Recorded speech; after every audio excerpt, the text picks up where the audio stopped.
Hello again, friends. Hey, I really appreciate you guys. New subs, thank you. We finally hit 340 subscribers. I felt like I was on 333 for a month, probably was. I would say how sharp is sharp really relates to what you're going to do with it and what your needs are. And the only way you can find out what your needs are with any kind of an edge tool are the results. Now, I went through the process of sharpening the monster draw knife that I restored. I got to get into the mindset just a little bit before we get rolling with the rest of this video. But the mindset was, I was with these smaller draw knives and wanting to rough out handles and rough out eyes for axes. I just was solving one thing and running into another problem, and eliminating another problem, and then something else would come up, and I was never really satisfied with my draw knife situation. Even though I was sharp, I had my angle, and I kind of had really reached a point. And then I was down at Wayne's, the Woods Logs to Lumber is the name of his business. I saw one of his monster draw knives, and I got an idea, because my hand planes, I changed out all of my irons for thicker irons, and it just kind of dawned on me that I think part of the problem with the draw knife in wanting to take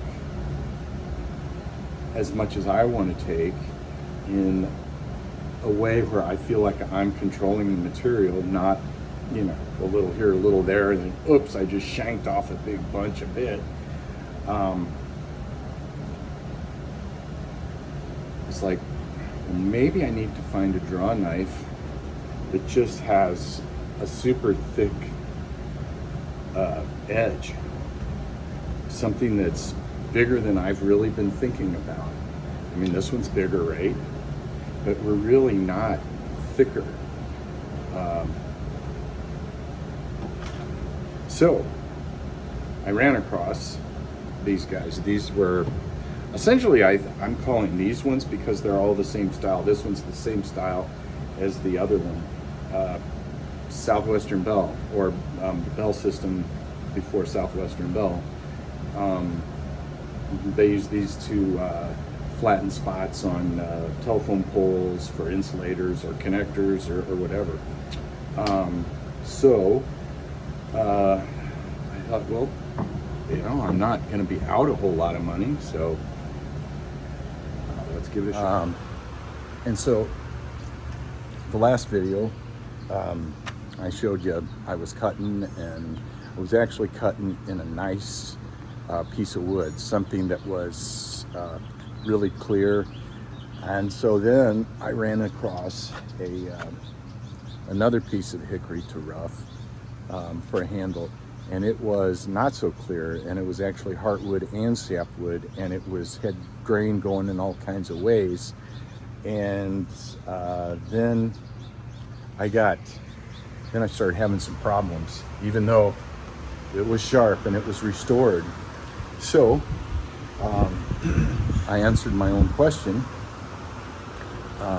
in my results. A couple of days ago, I came to the conclusion that no, something was wrong, and that I needed to redo something.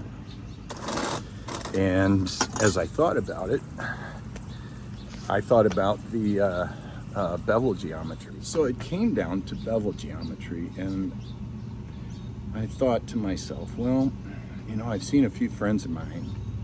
I need to go buy one of their angle finders. And so these are already pre-cut with the numbers on them.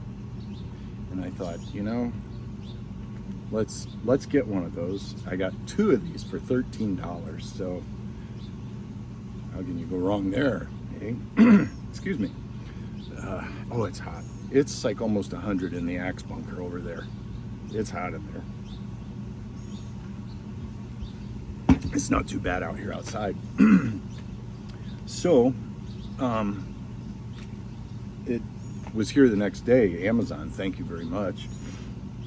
So I measured what I had done, what I had ground on this, and I was at 27.5 degrees. And I was like, wow. I got another theory. I think that's too steep of an angle. I'd like to get it to 20. So that's what I set out to do yesterday. I had to, took me a couple of days to figure out how to make a jig to set that in there. And I think I have some footage of me running that. Now we're at 120. Went from 60 to 120.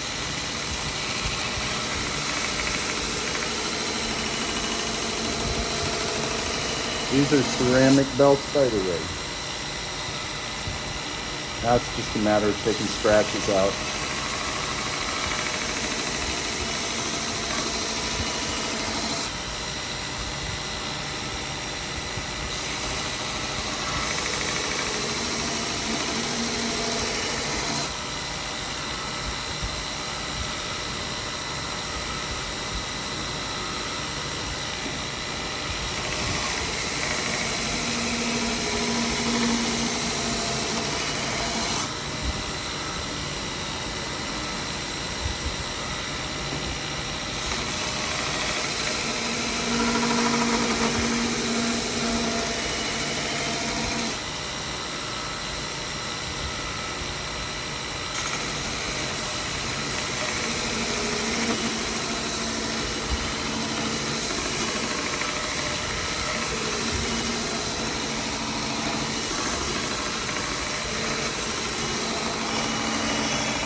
But basically I had to start over. I had to set my new angle, and I ended up, I have to say, I ended up at 22.5. There's the 22.5 right where my thumb is.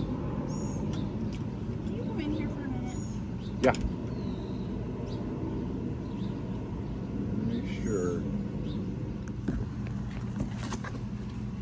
So, basically, how do you know when something is sharp?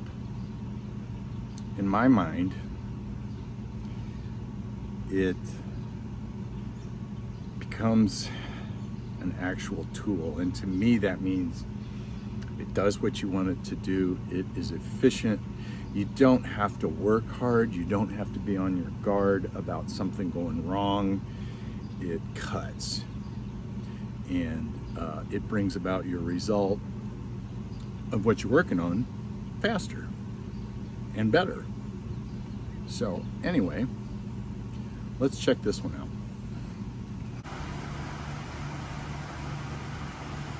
And this is Bevel Up. A brand new blank in here. And this is what I've been looking for, is to be able to pull a curl all the way across the blank at about the same thickness, accuracy.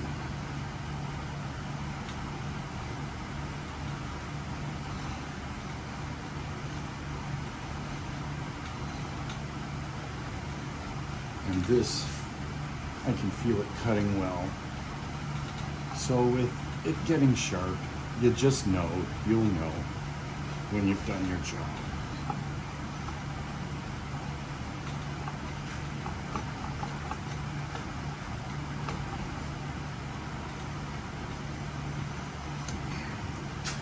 Let's see. We're looking pretty good here.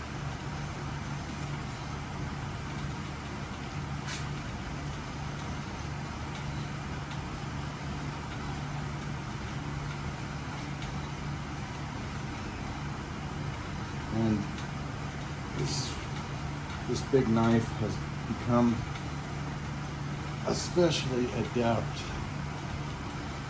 at roughing an eye. I can almost rough an eye now faster with this jar knife than I can with my 2x72. Let's see. How are we looking? Yeah, we're looking pretty good. Reducing this angle has created less drag in the wood. I think we're okay where we're at. But now we're to a point with this where we can start working on technique, especially with the draw knife. Until it's cutting the way it should, you're not really working on technique, maybe bad technique. So, there we are. And the more effort you put into sharpening, the faster you'll get to that point. And you don't have to start with a draw knife, start with a chisel.